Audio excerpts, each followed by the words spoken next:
Ah, ok, je laisse les gens se connecter, je sais pas ce qui s'est passé, mais ça a coupé net en fait. Donc vous me dites, je laisse les gens revenir tranquillement.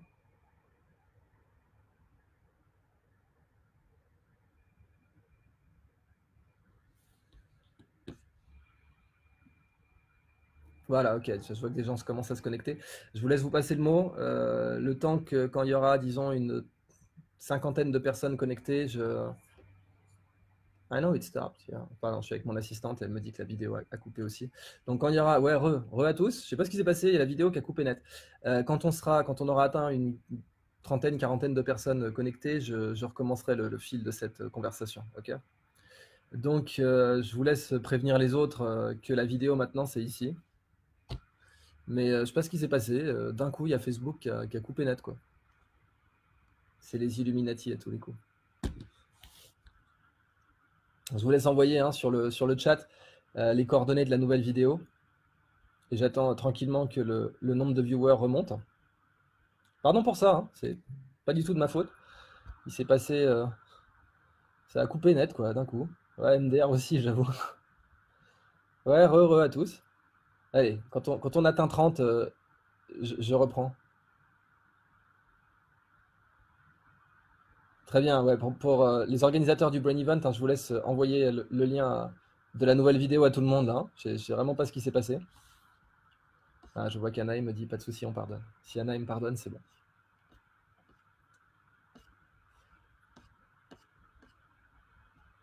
Ah, on y est presque. 26. On était à 80 tout à l'heure. Hein. Bah, je vais commencer à répondre à Léa Culpa, tiens, dans le chat, comme ça après je reprendrai Si tu thématises sur les DNI et cette idée folie Elon Musk, alors c'est vrai que bon, pourquoi je thématise là-dessus? Pourquoi je thématise sur les DNI? Parce que c'est un sujet dont je pense qu'il n'est pas assez présent dans la place publique. Autant, quand on parle d'intelligence artificielle, par exemple, eh bien, il y a un sujet qui commence à arriver sur la place publique, c'est les robots tueurs, c'est-à-dire les intelligences artificielles qui auraient le droit de tuer un humain sans demander à un pilote. Et vous savez qu'on sait le faire. Ça, il y a un très beau TED là-dessus, enfin très beau, flippant, mais très beau TED. Il y a un très beau TED où on voit un type qui a bricolé un drone en fait. Il a attaché au drone une charge explosive et il met au drone une caméra avec un logiciel de reconnaissance faciale qui est libre, qui est disponible sur Internet, que c'est très facile de se le procurer. Et il jette ce drone comme ça en l'air, le drone file sur un mannequin. Alors, il a mis un mannequin avec la photo imprimée au photocopieur, et le drone explose à la gueule du mannequin et lui fait sauter la tête. Et il fait ça sur scène, le mec. C'est-à-dire qu'il fait ça en plein TED. Donc, la question des robots tueurs, elle est sur la place publique, ça y est. Elle est aujourd'hui complètement. C'est un sujet qui est. Enfin, je ne vais pas dire que tout le monde se préoccupe de ce sujet-là, mais elle est arrivée sur la place publique. Eh bien, la question des interfaces neuronales directes, elle n'est pas encore suffisamment publique pour moi. Et c'est pour ça que je me bats, en fait. C'est pour ça que j'ai créé le concept de neurosagesse. C'est pour ça que je suis rentré dans la mêlée, que j'ai pris la boue des tranchées sur moi, parce que je considère que c'est un débat absolument essentiel. Vous savez que, par exemple, en Chine aujourd'hui, il y a déjà une note sociale. Il y a un réseau social en Chine qui est opéré par Tencent, et donc Tencent, le Facebook chinois, et sur ce réseau social, maintenant, la Chine vous note. C'est-à-dire que le gouvernement dit vous êtes un bon citoyen, oui ou non. Voilà, je trouve que vous avez été un bon citoyen, je trouve que vous avez été un mauvais citoyen.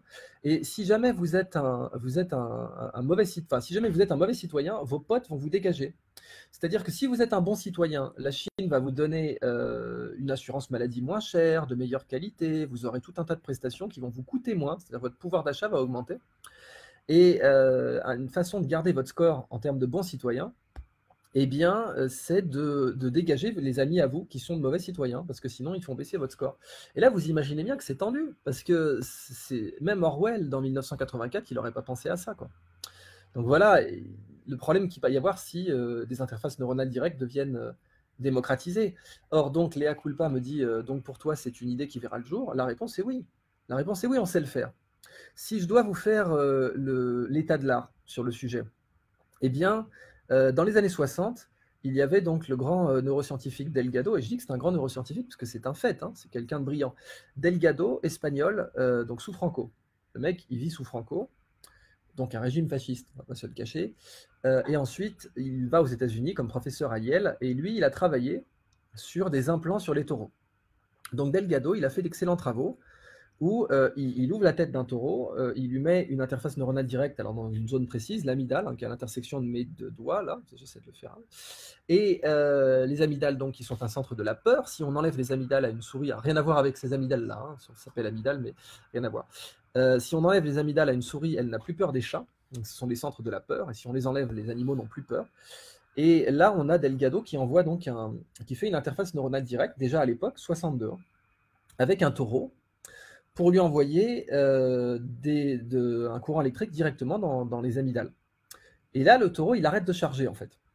Alors, si vous voyez la vidéo, si le sujet vous intéresse, si mon ami Mohamed, je ne sais pas s'il est de retour, mais peut trouver une vidéo sur YouTube et la balancer dans le chat, mais quand vous voyez la vidéo des travaux de Delgado sur les taureaux et les interfaces neuronales directes sur les taureaux, donc j'insiste, c'est en 1962, hein, donc ce sera il y a bientôt, c'est plus de 55 ans, ce sera il y a bientôt 60 ans. Eh bien, ce que vous observez, c'est qu'en fait, le taureau, il a peur. Il y a le toréador qui est là avec son machin rouge, là, sa muleta, et le taureau charge, et puis au moment où Delgado envoie le signal, le taureau, il s'arrête en mode, merde, c'est comme si le toréador était gros, en fait. Parce que notre cerveau a tout un système pour évaluer la menace. Quand un animal charge un autre animal, sur sa rétine, il y a un des facteurs clés, c'est la progression de la taille sur la rétine. Plus l'animal est près, plus il va vite, enfin plus évidemment l'animal est petit, plus il devient gros sur la rétine, plus ça veut dire qu'il va vite. Et ça, c'est un des facteurs qui peuvent impressionner un animal qui charge. C'est aussi pour ça qu'on recommande de ne surtout pas courir, hein, quand un chien vous charge. Parce que quand un chien vous charge, eh bien, si jamais vous allez dans sa direction, puis vous vous faites le plus gros possible, vous avez une chance, hein, ça reste une loterie, vous avez une chance de faire peur aux prédateurs. Et là, on se retrouve avec ce taureau, donc, qui se retrouve flippé, quoi. Comme si, parce que cette décharge dans ses amygdales lui a donné l'impression que le toréador en face de lui était trop impressionnant pour lui. Alors, au passage, parenthèse, je vois Ounissa Belkouche dans le chat a dit Elon Musk a eu une bonne intention, n'est-ce pas? Bah oui, c'est-à-dire que là, je vais être tout à fait honnête, je pense qu'il est sincère. Je ne suis pas particulièrement placé ni légitime pour vous dire si Elon Musk est sincère ou pas, mais mon opinion, c'est qu'il est sincère. Ouais. Et je pense qu'il est mal informé, mais mon opinion, c'est qu'il est sincère. N'oublions quand même pas qu'Elon Musk dépend des budgets militaires, donc ça va de soi que son opinion ne peut pas être totalement neutre sur ce sujet, même s'il a pris position sur, comment dire, les robots tueurs, par exemple, voilà, à contre-pied du Pentagone, parce que le Pentagone en réalise déjà. Mais je pense qu'Elon Musk est sincère. Mal informé, mais sincère, pour répondre à la question d'Ounissa Belkouche. Alors, donc sur ce sujet des interfaces neuronales directes, alors quelqu'un de très important vient de nous rejoindre, c'est le docteur Younes Aberkan, qui se trouve être mon papa, mais qui est aussi un très très grand spécialiste de l'éducation et des mathématiques, et qui était là à l'événement Mathématiques et Vivre Ensemble à Mostaganem. Donc je le salue et je vous demanderai de tous le saluer aussi, puisque outre le fait qu'il a eu la patience de me supporter pendant toute ma jeunesse, c'est aussi un très très grand chercheur en pédagogie et en didactique des mathématiques. Donc, mesdames et messieurs, Younes Aberkan sur le chat. Je parlais donc de quoi? Oui, alors, l'état de l'art. On m'avait demandé la question, on m'avait posé la question, les interfaces neuronales directes, où on en est, qu'est-ce qu'on sait faire, qu'est-ce qu'on ne sait pas faire. Donc en 1962, Delgado sait faire ça. Il sait arrêter un taureau en pleine course en lui ayant mis une interface neuronale directe, et il le fait avec une radio. Donc on voit vraiment déjà la télécommande, en fait, il a sa télécommande, puis il arrête le taureau. Alors, il ne peut pas dire au taureau tourne à gauche, tourne à droite, attention, mais il peut empêcher le taureau d'être violent, d'être belliqueux. Voilà. Et ça, on sait le faire. D'ailleurs, ça avait tellement impressionné à l'époque un auteur de bande dessinée belge que j'aime beaucoup, qui s'appelle Dupas, et qui a fait une bande dessinée qui s'appelle Cubitus, qu'il a fait un épisode là-dessus, qui s'appelle La corrida des hippopotames casqués. Voilà. Et la corrida des hippopotames casqués, c'est Cubitus qui imagine un savant fou qui fait des corridas avec des hippopotames qui contrôlent à la télécommande. Et je crois que la bande dessinée doit dater de 69. Donc c'était déjà considéré à l'époque comme envisageable. Or maintenant, qu'est-ce qu'on sait faire? Alors, en 2008, l'université de Cornell avait montré que on savait faire ça sur une mythe. Voilà, une mythe l'université de Cornell a réussi à la téléguider. Et téléguidé complètement cette fois. Alors c'était filoguidé officiellement, c'est-à-dire qu'il y avait il y avait quand même un fil. Donc on implantait une broche d'électrode. Donc en gros, ça ressemble à un peigne, hein. Donc c'est un petit peigne d'électrode qu'on implante dans l'abdomen de la mythe. Et en faisant ça, on arrive à la faire tourner à gauche, tourner à droite, lui faire battre de l'aile gauche, battre de l'aile droite. Et en fait, on arrive.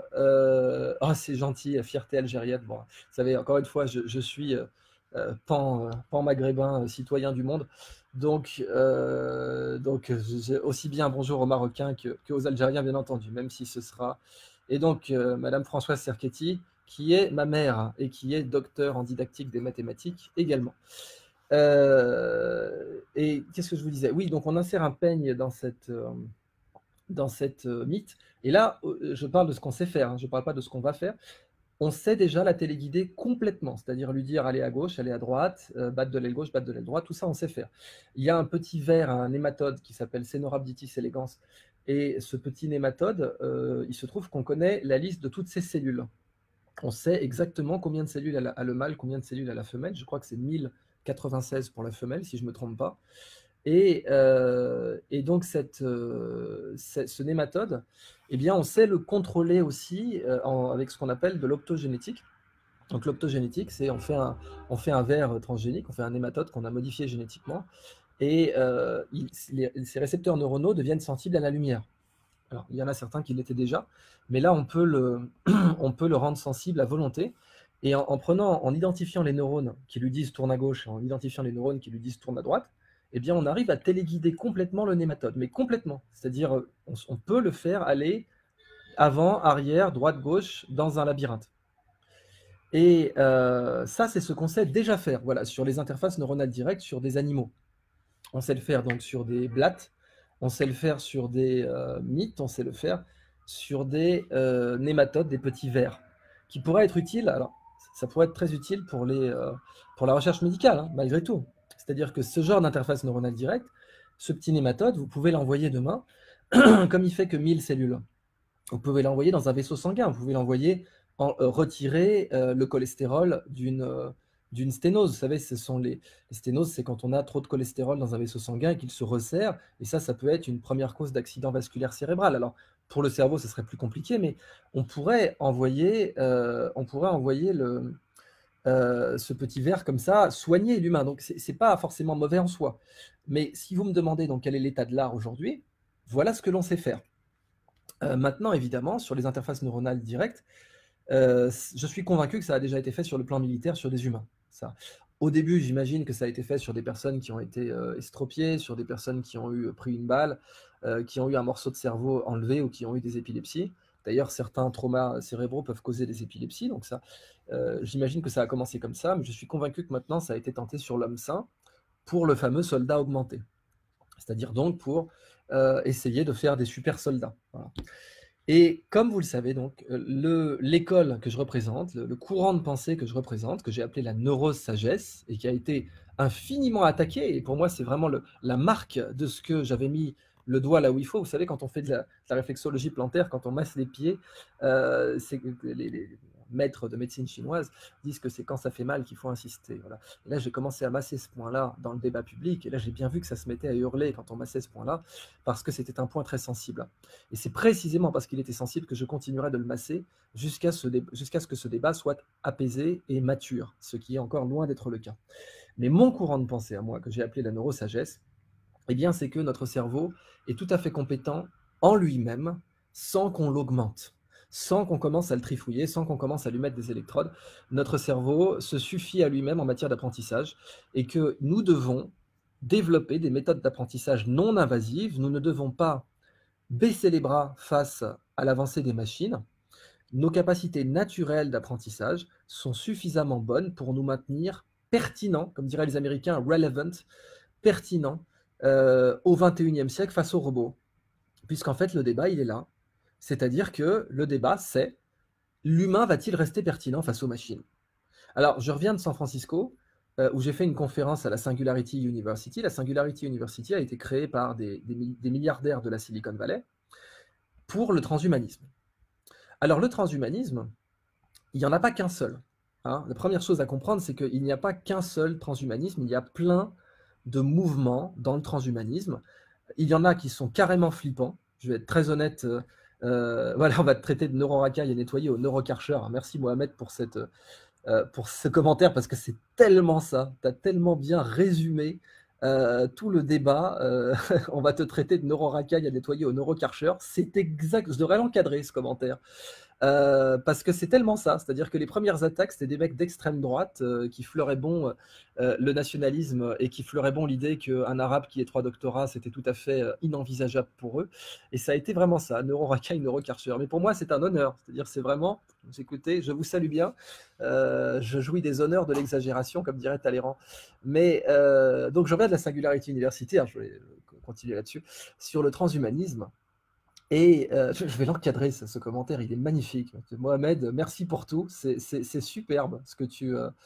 Alors voilà, Frédéric de Halleux, mais Idriss, l'être humain a des capacités que les machines ne pourront jamais acquérir. Ça, j'en suis convaincu, effectivement, monsieur de Halleux, j'en suis tout à fait convaincu, mais tout le monde ne l'est pas. Il faut bien savoir que dans le débat, tout le monde ne l'est pas. Il y a tout un tas de gens qui pensent que l'être humain va être rendu redondant par les machines, redondant dans le sens américain, pas dans le sens positif de la langue française, hein. Redondant peut être positif, mais dans le sens américain, redundant, ça veut dire vraiment vous allez dégager, quoi. On va vous virer, vous serez licencié. Et il y a des gens qui pensent ça. Il y a des gens qui pensent ça sérieusement. Alors, à la Singularity University, donc j'y suis allé. J'étais pas chaud pour y aller, hein, je préfère le dire, mais j'y suis allé. Ça m'a permis de prendre la température du débat, en fait, sur le transhumanisme. Enfin, les transhumanismes, en fait. Comme on dit la blockchain, en fait, il y a plein de blockchains. Bah, le transhumanisme, il y en a plein aussi. Dans le transhumanisme, d'un côté, on a le courant le plus dur, qui est un courant eugéniste. Je vais pas vous le cacher, hein, c'est un courant eugéniste, c'est-à-dire c'est un courant de gens qui disent la race humaine, il faut un peu la diriger. Alors bon, le mot eugénisme maintenant, il n'est pas à la mode, donc c'est un mot qu'on évite, mais en même temps, tous les fondements de l'eugénisme, on les retrouve dans ce courant-là, c'est-à-dire il faut stériliser les gens, il faut empêcher des gens de se reproduire, il faut sélectionner les gènes de l'humanité. Et il y a des gens dans le transhumanisme qui pensent ça. J'insiste pour dire que ce n'est pas la majorité.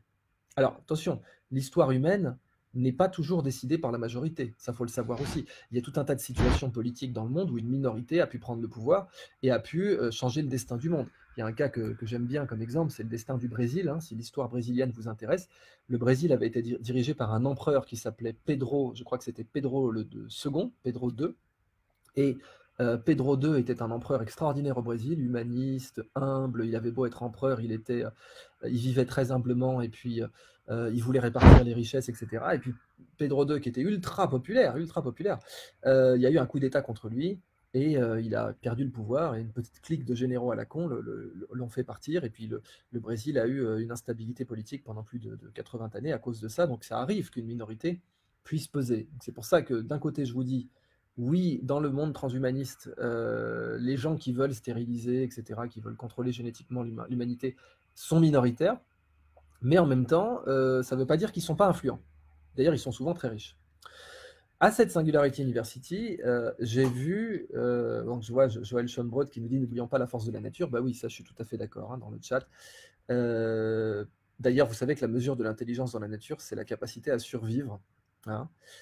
C'est la capacité à survivre, et nos IA aujourd'hui ne savent pas survivre. Ça reste un fait que nos meilleurs robots, vous les lâchez dans la forêt, ils ne peuvent pas survivre 48 heures, alors que nous, les humains, ça fait 300 000 ans minimum qu'on arrive à survivre sur la planète Terre, et on est très loin d'avoir ce niveau-là d'autonomie, heureusement d'ailleurs, hein, d'autonomie pour les intelligences artificielles. Mais donc, pour en venir aux différents mouvements du transhumanisme, dans la Silicon Valley, il faut savoir qu'il y avait aussi quand même un certain respect pour la sagesse. Parce que, par exemple, Steve Jobs avait dit, avant de mourir, il avait dit la mort est la plus belle invention de la vie. Enfin, il avait dit ça. Steve Jobs avait dit la mort est la plus belle invention de la vie parce qu'elle permet d'évoluer. Vous savez, le monde vivant, il sait faire voilà, je vois que ça y est, Mohamed a mis le lien de la Singularity University, effectivement, et c'est là que j'avais... Et merci à ma maman de faire la publicité de mon prochain livre, donc, qui s'appelle L'âge de la connaissance et qui est disponible en précommande sur la FNAC. Donc vous tapez sur la FNAC L'âge de la connaissance et puis vous allez tomber dessus. Alors attendez, je branche juste mon ordinateur parce que je me rends compte que j'ai plus beaucoup de batterie. Donc je vais me laisser juste un instant pour brancher ma machine et puis brancher mon modem. Tac. Voilà. Disais-je, oui, dans la Silicon Valley, il y avait donc des gens comme Steve Jobs qui disaient, donc voilà, je répète, alors Manal Nepti, le transhumanisme négatif sur tous les aspects, prolongation de la durée de vie, de la qualité de vie, pour ne citer que cela. Voilà, le transhumanisme, donc j'insiste, on va continuer à dire le parce que c'est plus rapide, mais il y a des transhumanismes, et oui, les transhumanismes, je pense, en général, vont faire plus de bien que de mal, parce que de la même façon que toute la recherche sur Internet, etc., toute la recherche sur les réseaux informatiques décentralisés pendant la guerre froide, pour empêcher les soviétiques de décapiter le système informatique américain en un coup, a donné Internet, eh bien, je pense que d'une façon générale, les transhumanistes vont donner beaucoup plus de bien que de mal. Mais ça n'empêche pas d'en débattre. Et plus on en parlera, plus ils donneront du bien. Plus le public sera informé, plus le public pourra débattre sur les transhumanismes, plus les transhumanistes pourront être, à mon avis, positifs. Vraiment. Mais donc voilà, la mort est la plus grande singularité de la vie, je vois pour Steve Jobs, mais je crois qu'il y a aussi dans le discours de Stanford, la mort est la plus grande invention, un truc comme ça, ou innovation de la vie. Et ensuite, vis-à-vis du commentaire qui dit la mort n'est que la mort du corps, pas de l'esprit, sachez qu'effectivement, même en neurosciences, comme il y a eu beaucoup de chercheurs en neurosciences à une époque qui étaient bouddhistes, eh bien, on ne dit plus les bases neuronales de la conscience, on dit les corrélats neuronaux de la conscience. On dit corrélats, et c'est le terme même admis, même par les plus des chercheurs, on reste à dire corrélat, pas base neuronale de la conscience, parce qu'on considère que, en aucun cas, les neurosciences n'ont prouvé que les neurones réduisaient toute la conscience. Voilà, bon, ça c'est, je ferme le débat. Pour revenir au transhumanisme, il y a d'autres dimensions, hein.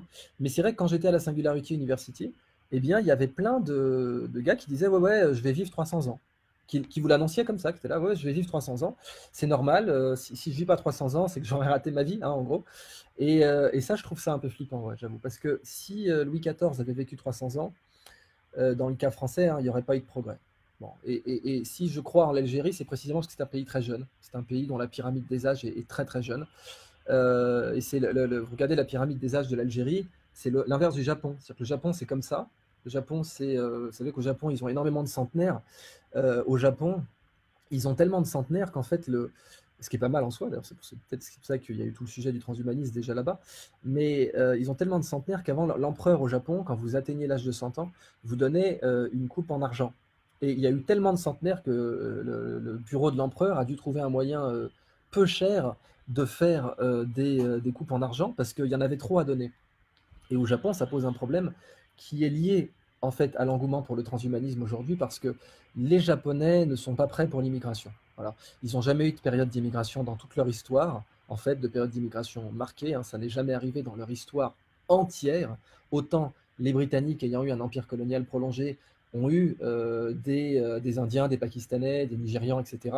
Sur leur sol, mais les Japonais jamais, et donc avoir une population vieillissante, avoir un taux de natalité très faible, ça les engage à se poser la question soit de l'immigration, c'est-à-dire qu'il y a des Philippins qui viennent au Japon, bon là je vous le dis tout de suite, ils ne sont pas prêts, hein, c'est pas pour demain qu'il y aura des Philippins au Japon, soit à avoir des robots, voilà, soit avoir des robots, et c'est effectivement la tendance vers laquelle ils se dirigent. Alors je reprends le chat. Manel Tahir, vous parlez de la neurosagesse. Or, la sagesse a besoin de la conscience humaine, d'être élevée. Pensez-vous que la conscience humaine est au niveau adéquat pour nous permettre de survivre? Bah, je pense que oui. Ouais, il y a quand même eu, par exemple, dans mes conférences, donc Mademoiselle Tahir, eh bien, je parle de tous ces cas comme ça où la catastrophe nucléaire globale a été évitée. Par exemple, il y a deux héros soviétiques que j'aime beaucoup citer. C'est Vassili Arkhipov, notamment. Vassili Arkhipov, c'est un officier de marine russe, soviétique, qui en 62-63, juste après la crise des missiles de Cuba, il est dans un sous-marin nucléaire et il n'y a pas de contact radio avec Moscou, donc ils sont entourés de bateaux américains et ils ont des torpilles nucléaires tactiques. Une torpille nucléaire tactique, ça veut dire une torpille nucléaire